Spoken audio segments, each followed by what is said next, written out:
All right.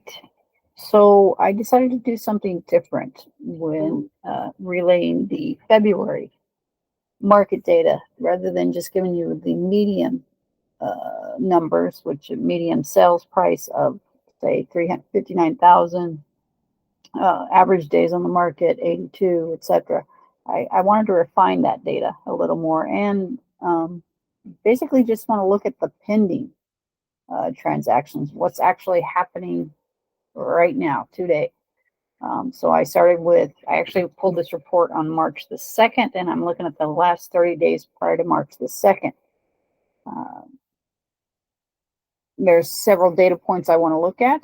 This is the stuff that I find helpful.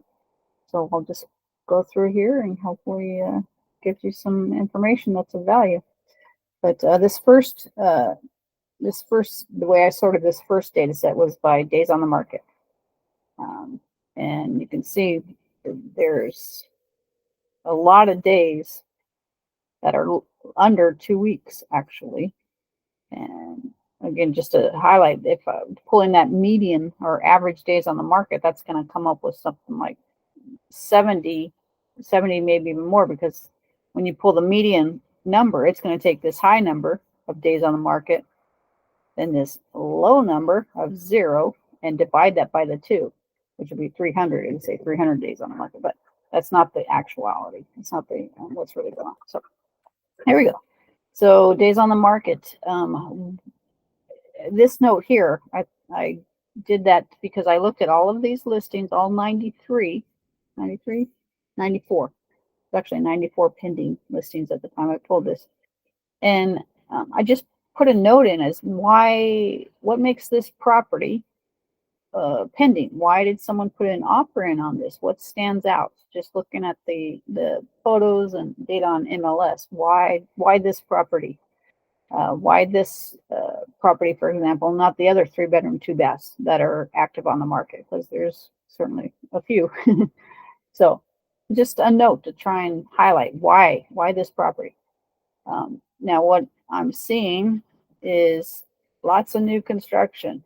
These, especially any of these, like 4 days, a lot of times with new construction, they don't even put the listing on the MLS, which is where this data is coming from. They don't even put the listing on the MLS till they have a buyer. So that's kind of, it's not exactly clean data, I would say. So just kind of take that with a grain of salt. I don't put too much credence into that. It's certainly not the same as somebody that has a home, an existing home that they put on the MLS, and they're trying to appeal to buyers to come take a look at their home, because these are just being popped on there as somebody's coming up and saying, yes, I'd like you to build me that house, generally. This one is just a mystery. There's 2 properties on here. I just couldn't figure out why or what the appeal was over any other houses, for example. Not that there's anything wrong with the home. It's just I didn't see anything different about it. So it's just kind of, the buyer said they liked that home. It just ticked all their boxes for them, whatever they may be. But again, nothing particularly stands out from what I can tell. So again, days on the market, lots of quick moving stuff here. And I'll explain what these yellow bars are in a few. But to be more helpful with reviewing that data, I put this all in a chart, because to me that makes stuff pop a lot easier. And first thing I'm seeing is the biggest sections of this chart are in here, right? Again, that's those 0 days, with 2 of those were new construction. I think one of those was new construction. Some of that was new construction. Some of that was new construction. So I wouldn't really give too much thought to these 4 days and below. However, there was one, this guy right here, Buena Vista. That's one of my subdivisions. I love it. Basically, if it shows on the MLS 0 days, it means it wasn't 24 hours.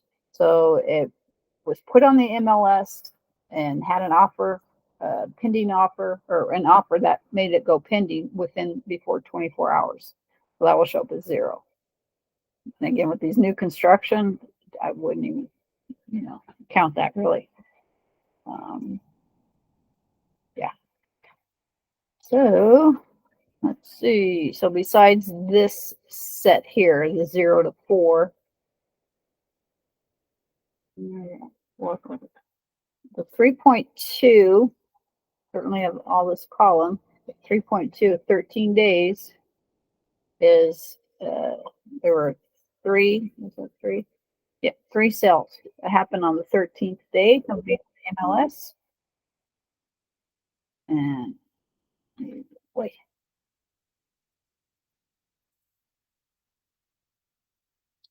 sorry, let me check something there. And then beyond that, day 13, day 36, another 3% or 3 days happened on day 36. 2 days, 1 day, 1 day, or 2 sales rather, pardon me. 2 sales at 43 days, 1 sale at 46, 1 at 48, 150, 156. So you can see this is much more, to me, it's more accurate than just giving that median, average 82 days, which that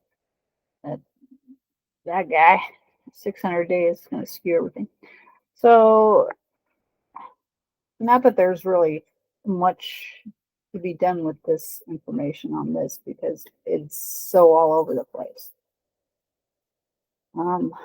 36 days, there were 3 sales, 13 days, there were 3 sales, and then everything in between, it's like 1 sale, 1 sale. So I would say the most activity happened between day 13 and day 36, going up to almost 2 months, day 61. And then it got sparse. So yeah, that's what that is. All right, let's look at the subdivision.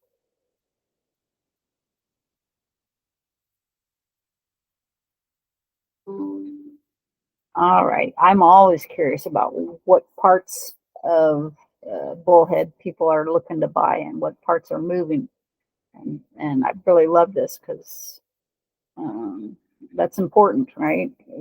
Especially if you're living in one of these subdivisions and you want to know what's the likelihood and how fast can you expect your home to sell. So let's just pop over and take a look at the chart. This will be pretty straightforward. Buena Vista is a big one at 5. 5 sales happened in Buena Vista in the last 30 days. 5 sales went pending, I should say. And that is understandable because it is a desirable area. It is no HOA. It has really pretty views and generally tends to be larger lots. Chaparral Terrace, nice area around the golf course. So that's certainly desirable. Holiday Shores, another one. There's no surprises here, right? Holiday Shores is nice wide streets. It's a newer neighborhood than Riverbend, for example. But yeah, it's desirable because it's clean. It just has and it's close to shopping, but I guess everything's close to shopping here. But yeah, Holiday Shores is a desirable neighborhood. Laughlin Ranch in there. Yeah, that's surprising. But here it is. I was not really surprised because this is where I live. I live in Riverbend. It's an older subdivision, but it's got mature trees, no HOAs, and also some of the newer river properties a lot of them are located in Riverbend. So lots of river access with our subdivision here in Riverbend. That's probably why that is. River's Edge is a subdivision that's close to Riverbend. It's down at the end of Hancock. They're very nicely done homes. And Riviera Mobile Gardens. That is it's excuse me, over there by Rotary Park, and it's the smaller lots, but I would say the reason that that is selling the way it is because it's affordable. There's a tendency or a trend for builders to go in there and take out the old mobiles and they're putting some stick built homes in there. So that makes sense. That again, the affordability is the issue there. Riviera Sands, and Sunridge Estates. That's again nicer, larger lots, nicer area over there. It kind of goes back behind Home Depot, goes up the hill, up off of McCormick, kind of. But yeah, nicer area. So basically, people are looking for a nice place with larger lots if they can get it. But they're willing to, like by the country club, the golf course rather, certainly appealing there, and Holiday Shores, River Bend. So it's just a matter of appealing to what people are looking for, and everybody wants to live someplace nice, clean, safe, quiet, right? Okay, here's the price, sorting the price data. Now, these gold lines, I don't believe I've mentioned what those are. Those are leased land mobiles. So they're in a park. And they're a different animal. I don't really pay too much attention to them other than to be surprised at how many there were in the last 30 days. That's a trend, possible trend. You know, maybe people are getting tired. They're getting tired of being the homeowner. They're getting tired of having to take care of things themselves. Maybe they want to pay somebody for the common areas and pool. Maybe they want a pool, but they don't want to have the upkeep. But generally, what you'll see in those is you'll see lower priced mobiles to offset the space fee that you have to pay. So I would assume that's what happened here. It's an 1,152 square foot mobile, 3-bedroom, 2-bath that sold for only $68,900. It's probably because they have to, again, offset the price of the mobile with the park space fee. So let's see. Most of these should be looking at this price point. Would be the factory built or condos. Also, a lot more condos sold in the last 30 days than I was surprised, than I would have expected, rather. They don't generally sell this much. Not when you can buy a mobile with some land, that seems to be. But no, there's possibly a different trend happening here. I know that nationally, people are looking more for rentals rather than having the expense of owning a home. Kind of a mix through the 180s. We got a mix of stick built, single family, and mobiles, factory built. But we should definitely see, yeah, right here, about 229 is when you start seeing mostly single family.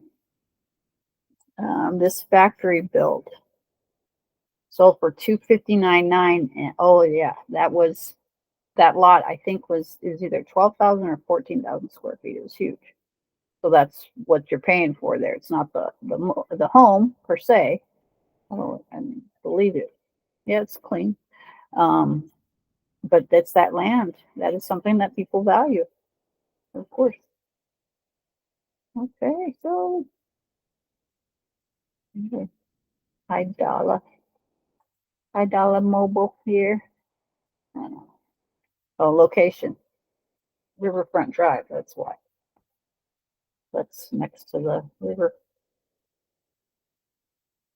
And yeah, let's just jump over the chart. Wow, that's a lot of little slices. Okay. Okie dokie. Yes, I know. I'm looking for something other than. There's a 225,000. 3 homes sold for 225,000. And then we got the 259.9. So 3 homes sold for that. 2 at 285. 2 at 369. Okay. And everything else, I mean, everything else is 111, right? 111. So 369 is kind of the high. Well, 2 sales is not to brag about. 285, 259. I would say that this area here is the more where the sales are happening. And again, if you were just looking at median price point, it would just say 350, but there's really only one house that sold at 350 because you got these big $1 million, $900,000 river properties that's offsetting that amount. And that's another thing that's unusual. Look at that.